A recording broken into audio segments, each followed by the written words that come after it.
Bonjour à tous, très heureux de vous recevoir dans Diaspora.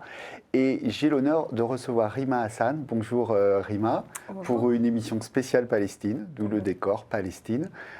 Tu es la présidente de l'Observatoire des camps de réfugiés.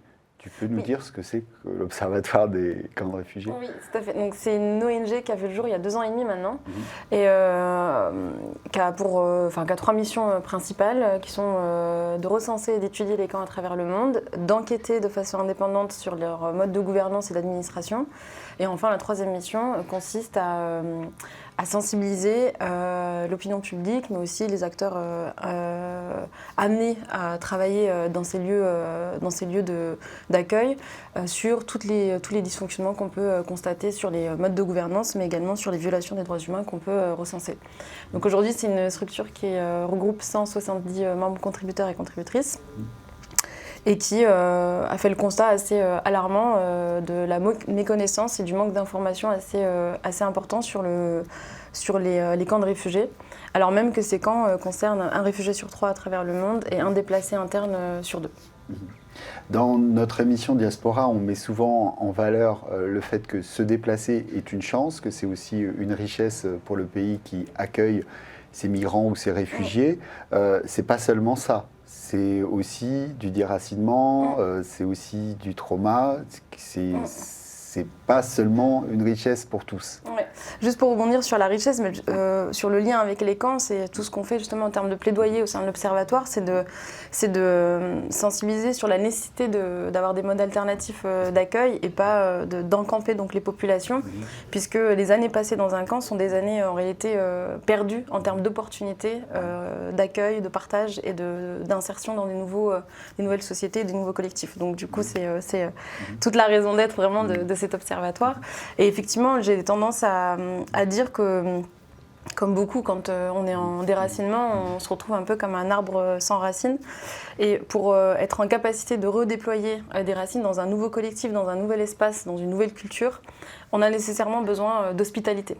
On a besoin de sentir qu'on n'est pas désiré ou aimé, mais en tout cas accepté et véritablement accueilli.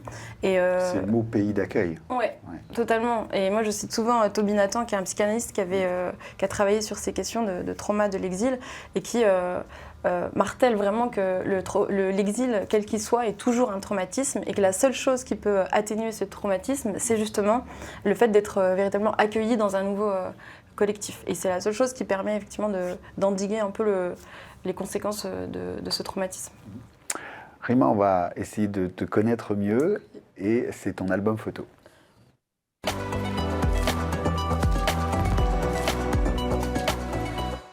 Alors on commence par la première photo, Rima avant Rima, ce sont tes parents. Cette histoire, elle commence ici.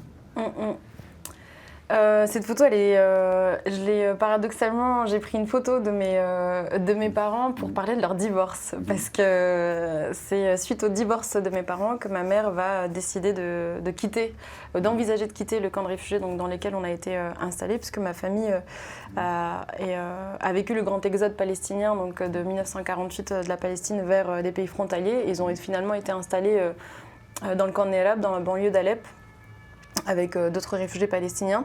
Et donc on est dans ces camps sur plusieurs générations.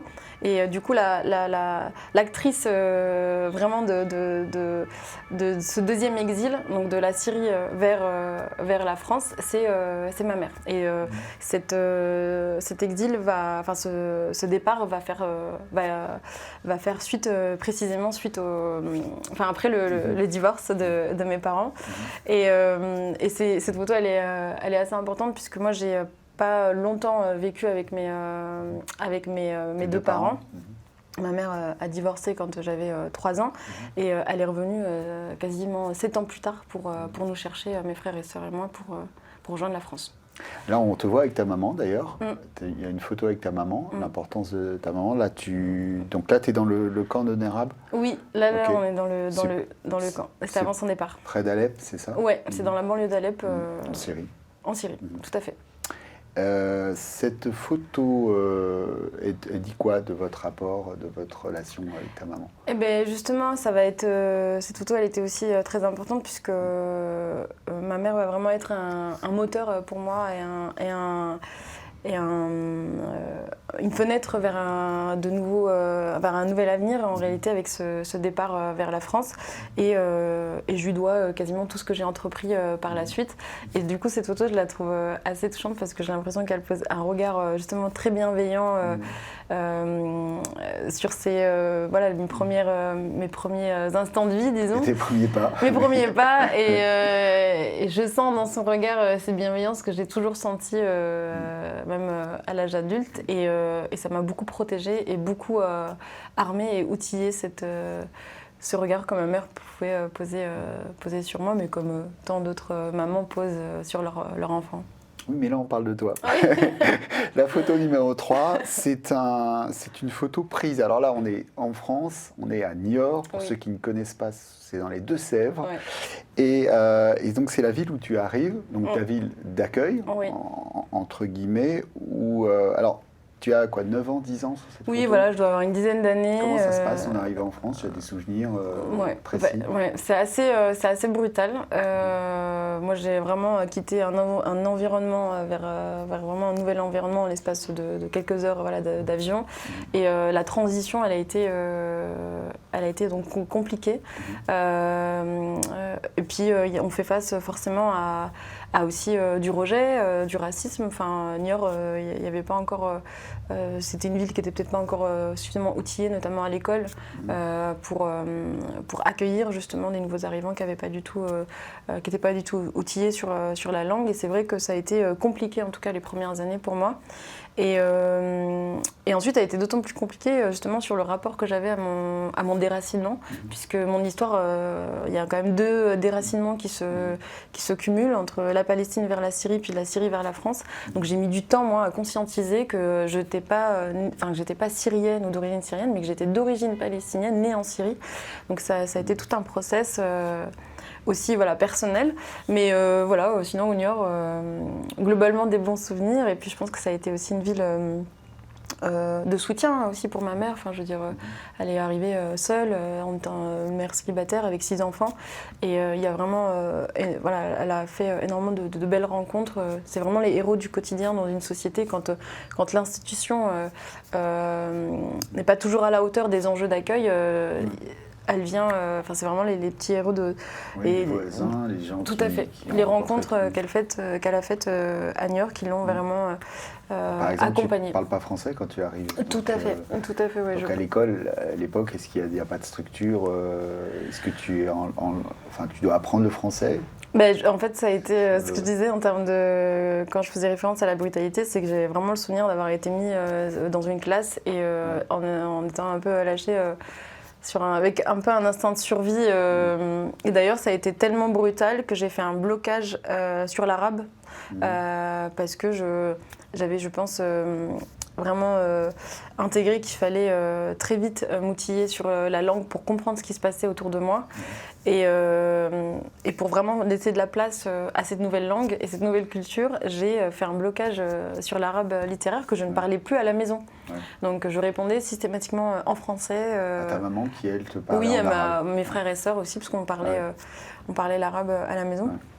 Ouais. Et donc voilà, mais du coup ça a été aussi, pas formateur, mais ça m'a aussi outillé. Pour mes, même pour tes études. Alors, totalement. On ne va pas reprendre toutes tes études, mais tu es avocate, donc des études brillantes, et tu décides comme avocate où tu fais une thèse. Oui, tu voulais dire quelque chose. Alors explique-nous, juriste sur la question des camps. J'ai pas encore passé le barreau, mais oui, ouais. en tout cas, je me suis spécialisée en master en droit international et organisation internationale, et j'ai fait 2 années de thèse sur le droit applicable dans les camps. J'aspire à être avocate, mais c'est pas encore le cas, mais je travaille... Spécialisée dans ce domaine-là, sur les camps. Oui. Et donc tu crées, donc on va voir cette photo où c'est l'Assemblée Générale de l'Observatoire des camps de réfugiés. Tu crées cette ONG. On te voit là, c'est Benoît Hamon qui est là, au milieu, qui vous soutient. C'est le président de Singa Global. Ouais. Donc il y a Singa France et Singa Global. Et Singa est une association qui nous a beaucoup accompagnés dans le développement de l'Observatoire des camps de réfugiés à travers plusieurs programmes. Et donc tout naturellement, il a introduit notre Assemblée Générale de cette année qui a lancé la 3e année d'activité. Et donc là, effectivement, on est entouré des contributeurs et contributrices de l'Observatoire. Et on te voit pitcher devant Singa. Un mot peut-être de cette photographie où on te voit pitcher. C'est la photo d'après, hein. Voilà celle-là. Eh bien, elle est très importante pour moi cette photo parce que effectivement c'est la première fois donc, que j'arrive j'intègre les locaux de Singa. J'avais candidaté donc à leur programme d'incubation. Donc ils ont un incubateur et un accélérateur qui ont vocation en 2 temps donc d'accompagner des porteurs de projets, que ce soit pour des associations ou des entreprises. Et ce qu'il faut bien comprendre, c'est que Singa met en lien en fait des projets issus de personnes réfugiées ou de personnes migrantes ou de personnes locales mais qui ont un lien avec ces projets-là et des personnes locales. Et ils ont un incubateur donc, pour vous accompagner dans les démarches juridiques, dans tout cela. Et donc l'idée c'est que l'observatoire puisse être porté et conseillé par Singa, c'est ça? Oui, totalement. Moi, j'ai vraiment candidaté quand j'en étais encore qu'aux phases de lancement de l'Observatoire. L'Observatoire avait encore quelques mois juste d'existence. Et donc, j'avais véritablement besoin d'être outillée et armée sur tous les domaines sur lesquels j'avais besoin d'être formée et qui sont indispensables pour la structuration d'un projet, qu'il soit associatif ou d'une entreprise. Et donc, l'incubateur est vraiment fait pour ça. Il tente d'apporter, de répondre en tout cas aux besoins des différents porteurs de projets, que ce soit sous le format de formation, d'ateliers, de mentorat, de mise en relation, et avec un suivi personnalisé des référents de cet incubateur. Rima, je te propose d'approfondir un petit peu cette histoire de Singa en allant, pour la rubrique solidaire, à la rencontre d'une des responsables de l'organisation.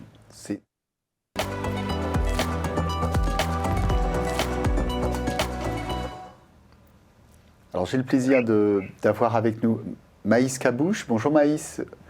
Bonjour. C'est du programme entrepreneurial chez Singa. Bienvenue. Est-ce que vous pouvez nous parler un peu de ce programme entrepreneurial de Singa? Oui, merci beaucoup aussi pour votre accueil. Je voulais d'abord parler un peu de Singa. En fait, Singa, c'est une ONG qui veut faire levier sur la migration. C'est bizarre comme mot et comme expression, mais je veux un peu l'expliquer. Comment c'est, il y a un certain nombre de personnes arrivent en France chaque année à l'issue de migrations parfois forcées. Certains sont protégés par la Convention de Genève, autres retrouvent enfin leur famille, mais le seul point commun entre eux, c'est qu'ils portent un regard nouveau sur notre société, leur société d'accueil. C'est à ce regard-là, nous, on essaye de faire émerger de l'innovation. C'est pour ça qu'on décide de faire un métier de niche avec peu de personnes, mais un peu partout sur le territoire. On accompagne ceux qui portent un projet personnel, professionnel. Il peut être un projet simple autour de l'artisan ou bien on reprend une activité dans son pays d'origine ou un projet plus complexe, monter une activité d'intérêt général en France, un projet d'Antech, peu importe. Du coup, Singa est une organisation internationale créée depuis 2012 qui favorise la création du lien entre les nouveaux arrivants et les membres de la société d'accueil autour des projets sociaux, professionnels et entrepreneuriaux. Rima, tu as un mot à dire à Maïs peut-être sur notamment ce programme dont l'Observatoire a pu bénéficier? Je vais lui dire ce que j'ai déjà dit à toute l'équipe de Singa 1000 fois, un grand merci. En fait, moi, ce ce qui m'a beaucoup aidée en fait à travers Singa, c'est que j'ai eu un espace et j'ai eu des interlocuteurs qui n'ont jamais douté de la faisabilité de mon projet. Et quand on est en train de lancer un projet, surtout quand on est en plus, on a des impératifs à côté. Moi, j'ai toujours travaillé donc à côté et je travaille encore à côté de l'observatoire. On arrive forcément à des phases de doute, d'épuisement, de fatigue, de remise en question de notre projet. Et si j'avais pas eu les interlocuteurs que j'ai eus donc à Singa, qui n'ont, voilà, avec qui, à partir du moment que je rejoignais pour travailler, la question de la faisabilité du projet ne rentrait même pas en compte. C'est-à-dire qu'il fallait simplement travailler, donner le meilleur de soi pour que l'observatoire avance et se structure. Et ça a été vraiment une bulle dans laquelle je me suis énormément donc, ressourcée pour tenir le cap dans la phase de lancement. C'est vrai que la première année pour une ONG comme celle-là, qui aujourd'hui réunit plus de 170 membres, la première année, j'étais voilà, pleine de doutes et j'avais aussi ce syndrome un peu de l'imposteur, de me dire mais je ne suis pas compétente ou à la hauteur sur tel domaine. Et l'incubateur et les référents que j'ai eus n'ont cessé de me rassurer sur ma capacité à me former, à m'outiller. Et tout est déployé en fait dans les incubateurs de Singa pour outiller justement les porteurs de projets, qu'ils soient réfugiés ou nationaux. Maïs, peut-être d'un mot, quelles sont les perspectives là, dans les mois qui viennent pour votre organisation? On sait qu'aujourd'hui, on est aussi préoccupé par ce qui se passe au cœur de l'Europe. Hein, comment vous anticipez les mois à venir? Oui, en fait, nous, notre objectif, notre mission, notre objectif, c'est faire émerger les talents étrangers et leur permettre de contribuer à leur société d'accueil. L'idée, c'est aider ces talents à changer le regard porté sur la migration. Et notamment dans cette période un peu compliquée sur la question de migration. Notre objectif, c'est de travailler avec eux, leur fournir des outils, accompagner des projets mixtes. Notre parcours, en fait, de l'incubateur, l'innovation de notre parcours, c'est parce qu'il est un parcours inclusif, on peut dire. L'innovation, c'est qu'on n'est pas un incubateur pour des nouveaux arrivants, mais on est un incubateur de l'innovation issue des migrations ou Migration-Led Innovation.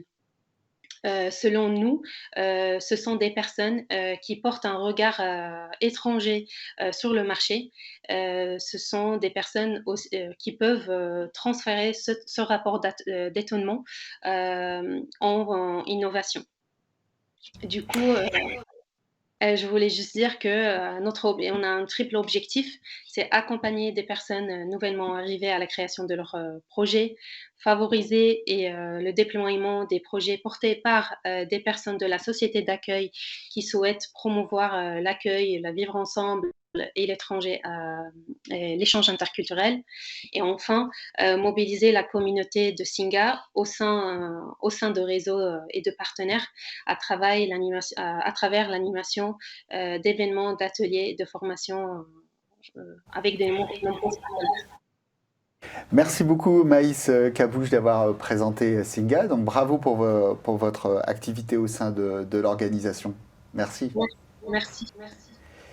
Et il nous reste une rubrique, l'interview optimiste ou positive. Oui.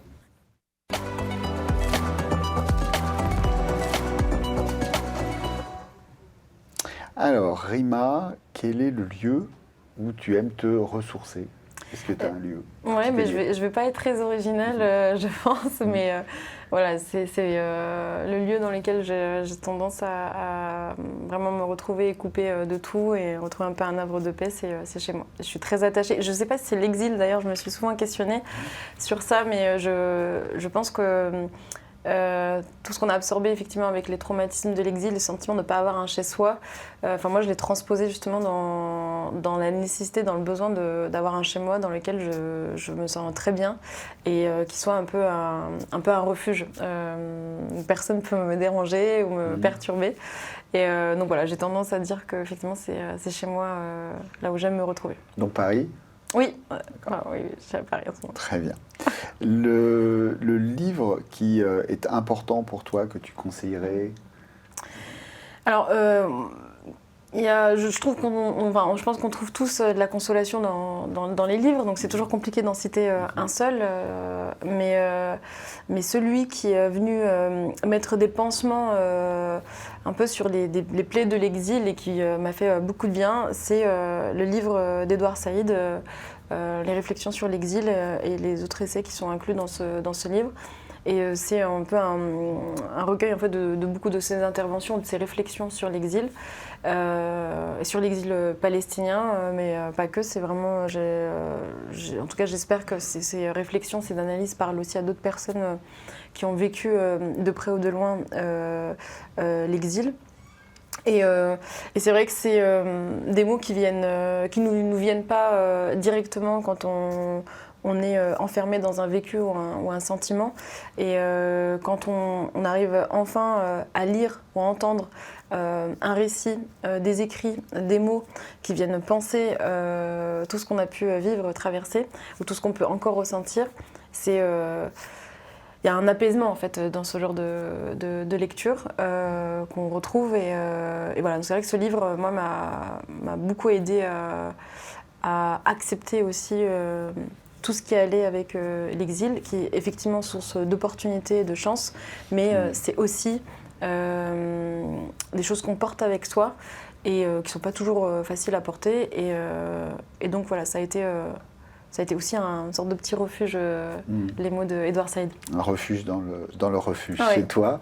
Et peut-être une activité au refuge ? Qu'est-ce que tu fais quand tu n'es pas dans l'action publique ? Eh bien, j'aime beaucoup danser et j'aime bien peindre. Ça a été là aussi un peu une bulle. C'est un peu venu à moi, j'ai pas du tout de technicité. Je pense que j'essaie aussi de m'autoriser à faire des choses que je ne maîtrise pas. T'as l'air quand même de plutôt maîtriser. Non, je suis pas sûre de maîtriser un certain nombre de techniques, mais en tout cas, c'est aussi une bulle de créativité et je trouve que c'est hyper important dans une vie qui a tendance effectivement à être rythmée par des soucis d'efficacité, donc ce qui est normal, hein. J'ai un quotidien avec mon travail de juriste et l'observatoire qui est rythmé par ce souci d'efficacité, de remplir un certain nombre d'obligations et s'accorder des petits temps de créativité, c'est très précieux et la peinture s'inscrit vraiment dans cette dynamique-là et la danse aussi par ailleurs qui est... Là, on n'a pas de photo de toi. Non. on a essayé, mais on n'a pas réussi à obtenir. On va éviter d'infliger ça à tout le monde. Tu as raison d'espérer, Rima Hassan. Je pense que... Alors, on est tous animés par peut-être ce besoin de trouver des solutions à des dysfonctionnements qu'on peut observer autour de soi, ou même en soi.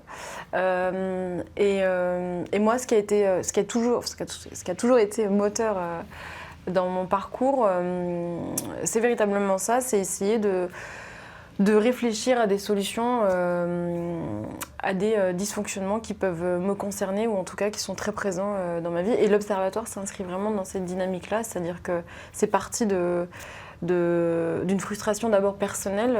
Moi qui suis née dans un camp en arrivant en France, le camp était mon seul repère en réalité dans ma construction identitaire. Et j'ai très vite été confrontée à la méconnaissance des personnes, même qui étaient sensibilisées sur les migrations, de ce qu'était un camp de réfugiés, de comment vivaient les populations à l'intérieur de ce camp. Et petit à petit, je me suis rendu compte que cette méconnaissance, elle ne concernait pas simplement les camps palestiniens, qui sont par ailleurs les camps les plus vieux au monde, hein. Et ça concernait véritablement... toute la question de l'encombrement de façon générale. Et donc l'Observatoire s'inscrit vraiment dans ce souci de trouver une solution à ces dysfonctionnements ou ces manquements sur ce sujet-là en particulier. Donc moi, j'ai fait vraiment le focus, disons, sur cette question. Mais c'est ce qui m'anime, c'est ce qui me fait vraiment... ce qui me fait lever tous les matins, quoi. C'est vraiment ce projet. Donc je pense que chacun à son échelle fait à un moment donné un choix sur un projet ou une question particulière qui va l'animer peut-être toute sa vie et qui va l'orienter professionnellement. Moi, c'est véritablement cette question de l'exil, des réfugiés et plus précisément des camps de réfugiés. Rima Hassan, merci beaucoup d'avoir accepté notre invitation. Merci à vous. Il est de coutume, Rima, qu'on termine cette émission par un générique choisi par notre invité. Quelle est la chanson que tu as choisie pour nous ? Eh bien, j'ai choisi la chanson de Sabah, S'arrête, s'arrête, qui évoque le temps qui passe. Et le temps s'arrête quand j'écoute cette musique. Et voilà, donc il est à la fois question des phases très mélancoliques qu'on peut traverser dans la vie et des moments les plus joyeux. Et l'insouciance aussi qu'on peut avoir dans la vie. Donc elle reflète un peu tout ce qu'on peut traverser durant toute sa vie. Et tout ça, c'est retranscrit en 12-13 minutes de chants qui sont très, très beaux. Très jolie chanson qu'on vous conseille. Hein. Il y a des chansons tristes et des chansons gaies. Et là, vous avez les deux. Le gai et le triste. On écoute quelques minutes cette chanson de la chanteuse Sabah. Et tu redis le titre peut-être. S'arrête, s'arrête. Merci Rima. Merci à vous.